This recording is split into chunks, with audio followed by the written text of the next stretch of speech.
Hello दोस्तों, आपका अपना यूट्यूब चैनल विद्या बिंदु पर आप सभी का स्वागत है। आज हम हिस्ट्री के बहुत ही इम्पोर्टेंट चैप्टर पर बात करेंगे। आज का जो चैप्टर है वो है कैलेंडर, यानी कैलेंडर कितने प्रकार के होते हैं, कौन कौन से कैलेंडर हैं और सबसे प्रचलित कैलेंडर कौन सा है, ईस्वी सन क्या होता है, बीसी क्या होता है, सीई क्या होता है, ईस्वी पूर्व क्या होता है, उसके बारे में आज डिटेल से बात करेंगे। आज जो है ईस्वी सन ईस्वी पूर्व के बारे में जितना भी कन्फ्यूजन है सारा दूर हो जाएगा। तो आज हम बात कर रहे हैं जो दुनिया के सबसे प्रचलित कैलेंडर, जो पूरी दुनिया में मान्य है, पूरे दुनिया के लोग मानते हैं, उस कैलेंडर का नाम है ग्रेगोरियन कैलेंडर। ग्रेगोरियन कैलेंडर यानी कि अंग्रेजों के द्वारा जो बनाया गया कैलेंडर है, यानी हम उसको अंग्रेजी कैलेंडर भी कह सकते हैं। अब ग्रेगोरियन कैलेंडर का प्रारंभ कैसे हुआ? ग्रेगोरियन कैलेंडर का जो प्रारंभिक इतिहास है उसमें कहा जाता है कि ईसा मसीह जो ईसाई धर्म के प्रवर्तक थे, बहुत सारे धर्म हैं दुनिया में जिसमें ईसाई भी एक बहुत महत्वपूर्ण धर्म है। बहुत सारे लोग ईसाई धर्म को मानते हैं। दुनिया में अगर सबसे ज़्यादा कोई धर्म के मानने वाले लोग हैं तो वो हैं ईसाई धर्म।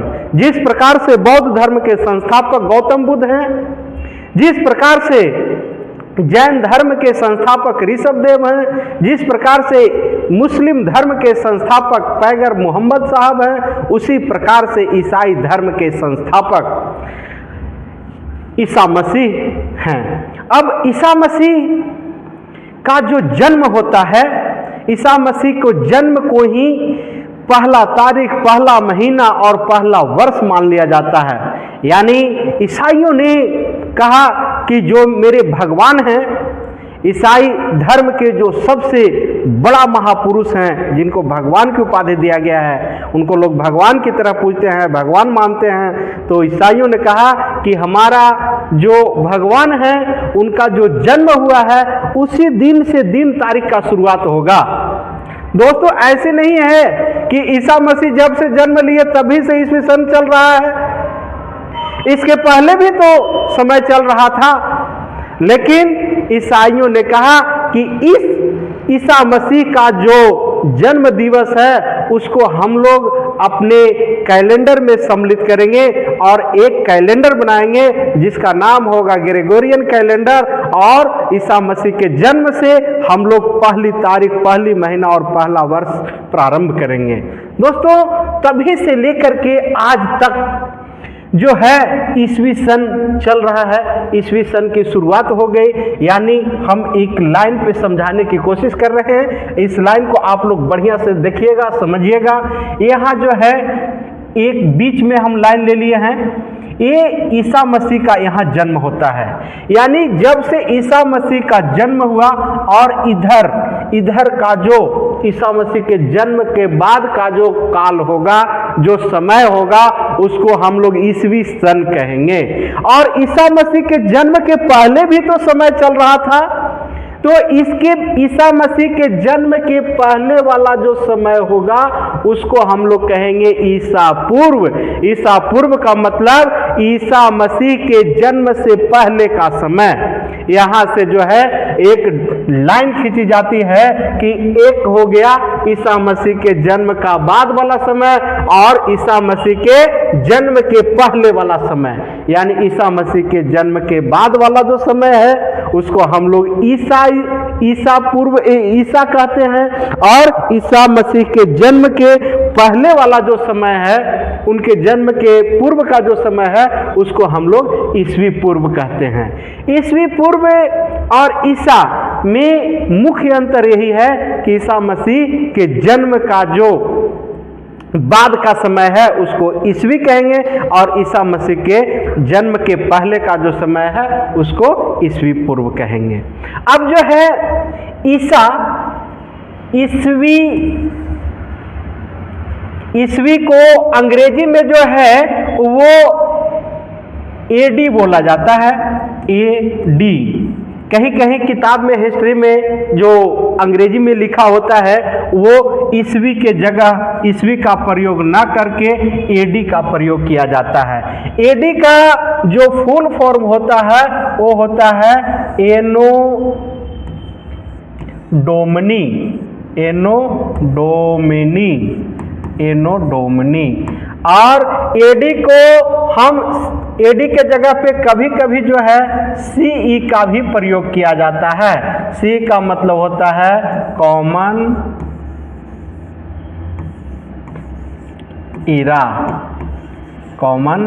इरा।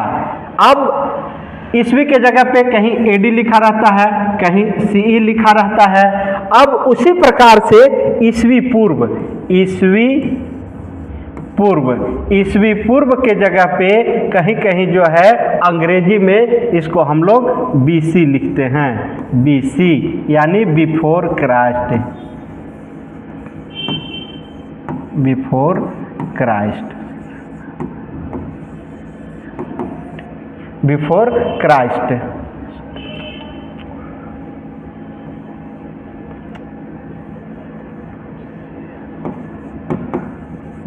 क्राइस्ट।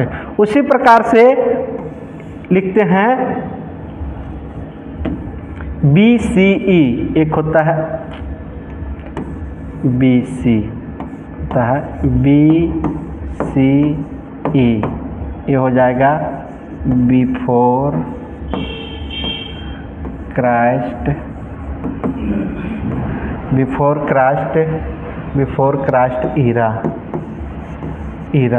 बिफोर क्राइस्ट इरा, यानी हिंदी में ईस्वी पूर्व कहेंगे और अंग्रेजी में बीसी कहेंगे, यानी बिफोर क्राइस्ट यानी ईसा मसीह के जन्म से पहले, और अंग्रेजी में एडी कहेंगे यानी एनो डोमिनी, या एडी के जगह पे कहीं कहीं सी का भी प्रयोग किया जाता है यानी कॉमन इरा। अब हम समझते हैं कि ईस्वी सन और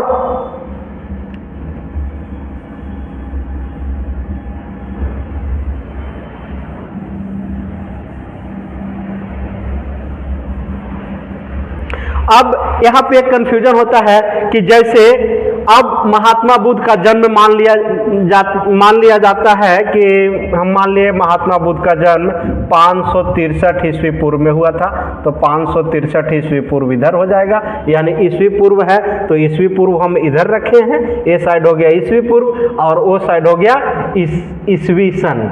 तो 563 ईस्वी में महात्मा बुद्ध का जन्म होता है और इनका जो है 483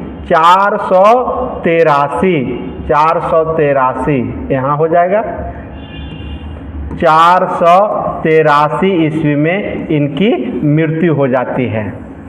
अब जो है ईस्वी पूर्व में अगर हम लोग चलते हैं तो जो जन्म हुआ तो 500, यानी ईसा मसीह जब जन्म लिए उनसे 563 साल पहले, तो 563 साल पहले इधर आएगा, यानी यहाँ 500 और 600 ईस्वी पूर्व के बीच में गौतम बुद्ध का जन्म हुआ और मृत्यु कहाँ हो जाएगा, मान लिया जाए कि उनकी मृत्यु 483 ईस्वी पूर्व में हुआ है, तो 400 और 500 के बीच में हो जाएगा।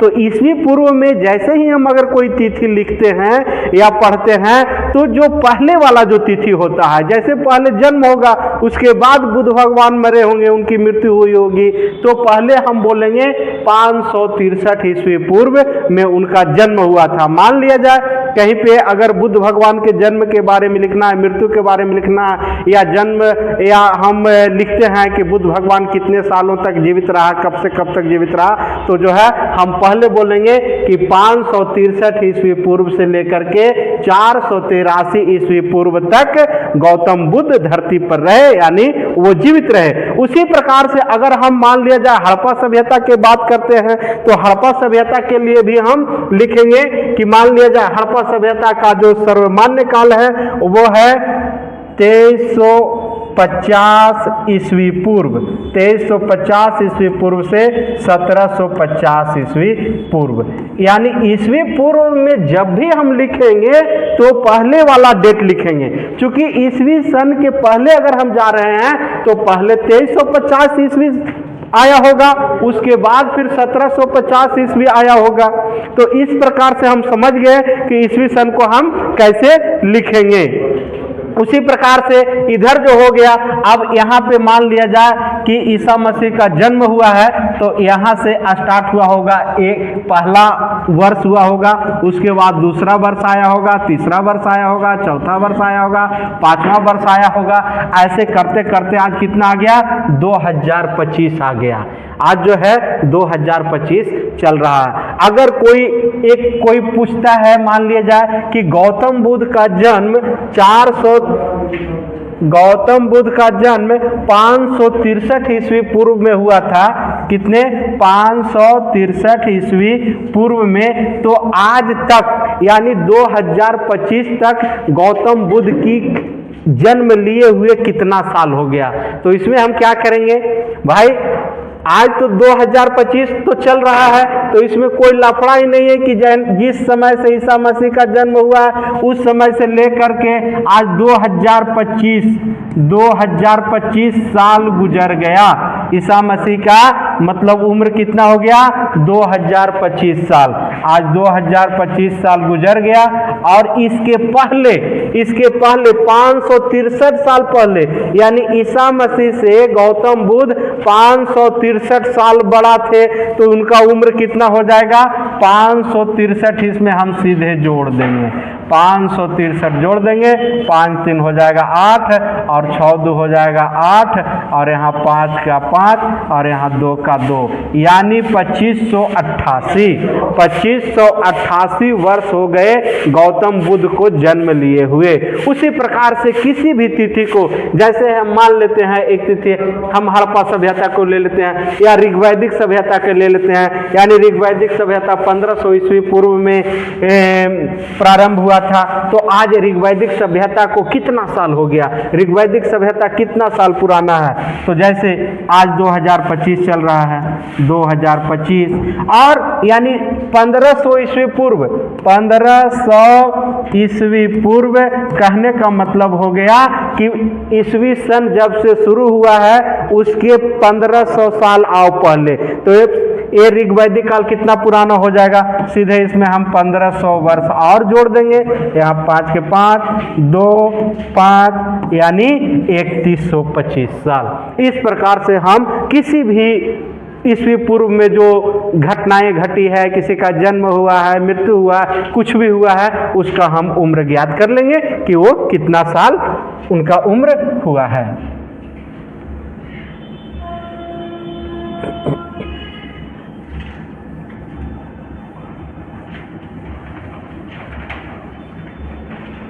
उसी प्रकार से ईसाई जो धर्म के जो संस्थापक ईसा मसीह थे, उनके जन्म से पहले भी हमारे अब ग्रेगोरियन कैलेंडर के पहले भी एक बहुत ही महत्वपूर्ण कैलेंडर चलता था जिसका नाम है विक्रम संवत। विक्रम संवत कहा जाता है कि विक्रम संवत की शुरुआत जो है, एक राजा थे, बहुत ही प्रतापी राजा थे, उनका नाम था विक्रमादित्य। विक्रमादित्य ने 58 ईस्वी पूर्व 57 ईस्वी पूर्व में 57 ईस्वी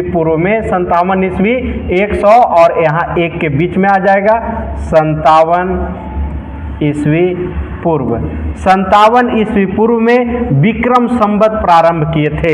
यानी ईसा मसीह के जन्म लेने से 57 साल पहले, ईसा मसीह के जन्म से 57 साल पहले ही विक्रम संवत की शुरुआत राजा विक्रमादित्य ने किए थे। राजा विक्रमादित्य ने बहुत सारे राजाओं को हराया था। बहुत सारे राजाओं को हराने के उपलक्ष्य में उन्होंने विक्रमादित्य की उपाधि धारण किया था और उसी के उपलक्ष्य में उन्होंने विक्रम संवत प्रारंभ किए थे। ये विक्रम संवत कब प्रारंभ किया गया था? 57 ईस्वी पूर्व में। इसमें एक दो क्वेश्चन इंपॉर्टेंट है कि विक्रम संवत का प्रारंभ किसने किया था? तो राजा विक्रमादित्य ने। कब किया था? तो 57 ईस्वी पूर्व में। विक्रम संवत का प्रारंभ 57 ईस्वी पूर्व में किया गया था।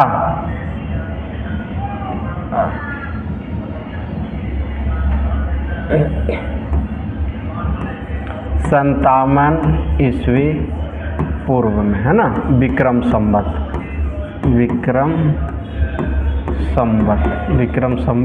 प्रारंभ किया गया था। अब उसके बाद विक्रम संवत के बाद यहाँ पे एक और संवत प्रारंभ होता है, वो होता है ईस्वी में। ईस्वी पूर्व में था विक्रम संवत, उसके बाद एक संवत प्रारंभ होता है, ये होता है 78 ईस्वी में। 78 ईस्वी में जो है एक बहुत ही महत्वपूर्ण संवत, जिसको हम लोग कहते हैं शक संवत। एक चीज और आप लोगों को कन्फर्म कर देते हैं कि संवत का मतलब क्या होता है। संवत का मतलब होता है वर्ष। संवत का मतलब होता है वर्ष, यानी वर्ष की जो गणना हम लोग करते हैं उसको हम लोग कहते हैं संवत। तो शक संवत की जो शुरुआत है वो 78 ईस्वी में किया गया, और शक संवत शुरू करने वाले जो राजा थे उनका नाम था कनिष्क। कनिष्क जो थे कुषाण वंश के राजा थे। कनिष्क जो थे कुषाण वंश के राजा थे, और उन्होंने अपने राज्यारोहण के उपलक्ष्य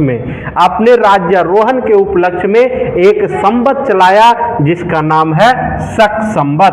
शक संवत 78 ईस्वी में प्रारंभ किया गया। ये राजा कौन थे? राजा का नाम था कनिष्क। ये किस वंश के राजा थे? तो कुषाण वंश के राजा थे।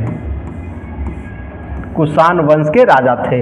अब जो शक संवत है, शक संवत को राष्ट्रीय संवत के रूप में दर्जा दिया गया है। शक संवत को एक बहुत ही इंपॉर्टेंट क्वेश्चन इससे बनता है कि भारत का राष्ट्रीय जो संवत है वो कौन सा है? तो वो है शक संवत। इसको राष्ट्रीय कैलेंडर कहते हैं। राष्ट्रीय कैलेंडर का दर्जा दिया गया है। ये दर्जा कब दिया गया था? 22 मार्च 1957 को। 22 मार्च 1957 को शक संवत को राष्ट्रीय कैलेंडर के रूप में दर्जा मिला था। यानी हमारी जो भारत सरकार है उन्होंने एक राष्ट्रीय कैलेंडर की घोषणा की थी। वो कब की थी? 22 मार्च 1957 ईस्वी को। ये भी बहुत इंपॉर्टेंट क्वेश्चन बन जाता है। ये भी कई बार एग्जाम में पूछा गया है कि भारत का राष्ट्रीय कैलेंडर कौन सा है, भारत का राष्ट्रीय कैलेंडर कब लागू किया गया? तो 22 मार्च 1957 ईस्वी को। शक संवत की शुरुआत किसने किया? तो कनिष्क किया। कनिष्क किस वंश का राजा था? तो कुषाण वंश का राजा था। शक संवत प्रारंभ कब किया गया? तो 78 ईस्वी में शक संवत प्रारंभ किया गया। इसको चाहें तो आप लोग स्क्रीनशॉट ले सकते हैं, या तो फिर आप अपने कॉपी में नोट्स भी बना सकते हैं।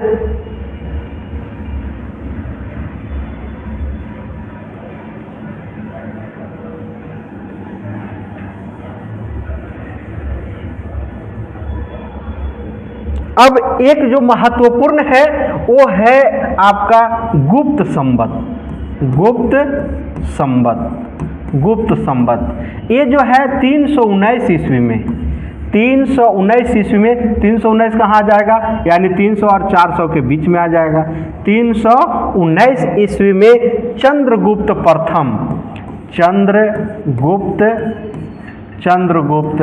प्रथम जो गुप्त वंश के राजा थे, इन्होंने गुप्त संवत प्रारंभ किए थे।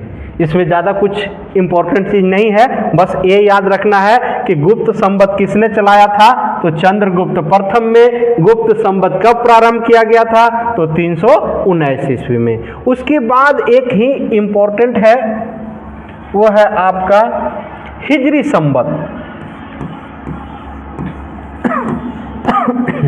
हिजरी संवत जो प्रारंभ किया गया वो 622 ईस्वी में।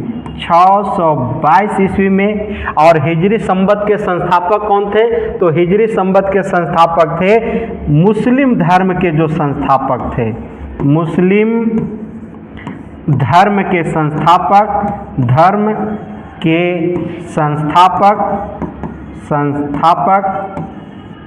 ये थे हजरत मोहम्मद साहब। हजरत मोहम्मद साहब। ये हजरत मोहम्मद साहब मुस्लिम धर्म के संस्थापक थे।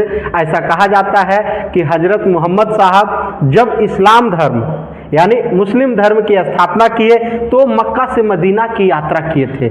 मक्का से मदीना जाने के यात्रा के क्रम में उन्होंने एक संवत प्रारंभ किया था, वो तिथि था 622 ईस्वी में। इसी को हम लोग कहते हैं हिजरी संवत। इससे 2-3 क्वेश्चन इंपॉर्टेंट बन जाता है। हिजरी संवत किसने प्रारंभ किया? हजरत मोहम्मद साहब। कब प्रारंभ किया? तो 622 ईस्वी में। मुस्लिम धर्म के संस्थापक कौन है? तो हजरत मोहम्मद साहब। अब इससे ज़्यादा जो है कोई क्वेश्चन नहीं पूछा जाता है।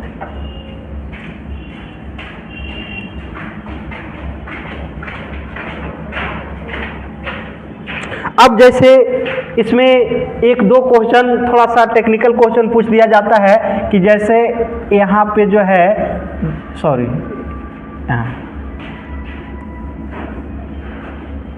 यहाँ पे जो है आपका विक्रम संवत प्रारंभ किया गया।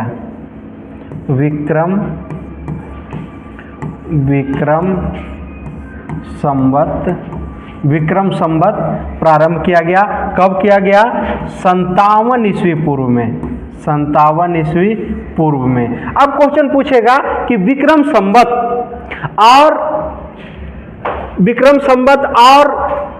ईस्वी संवत में कितने सालों का अंतर है? तो ये तो एकदम आसान है कि ईस्वी संवत की जो शुरुआत की गई है वो 1 तारीख से ही किया गया है। 1 तारीख, पहला महीना, पहला वर्ष, और ये 57 साल पहले, तो सीधे 57 साल का अंतर हो जाएगा। यही अगर पूछ दिया जाता है कि शक संवत, विक्रम संवत और शक संवत में कितने सालों का अंतर है? यहाँ विक्रम संवत 57 ईस्वी पूर्व, विक्रम संवत 57 ईस्वी पूर्व, और इधर हो जाएगा आपका शक संवत 78 ईस्वी में। तो यानी दोनों में कितना का अंतर हो जाएगा? कितने सालों का अंतर है? यानी क्वेश्चन पूछ दिया जाएगा कि विक्रम संवत के कितने सालों के बाद शक संवत प्रारंभ किया गया था। तो यानी यहाँ हम देख रहे हैं कि ईस्वी सन की जब से शुरुआत हुआ है तब से 57 वर्ष इधर पहले, और ईस्वी सन के बाद इधर जो है 78 साल इधर जोड़ देंगे, 78 साल इधर हो गया, 8 7 15 और 7 5 12 और 1 13, यानी 135 साल। दोनों में कितना का अंतर हो गया? 135 साल।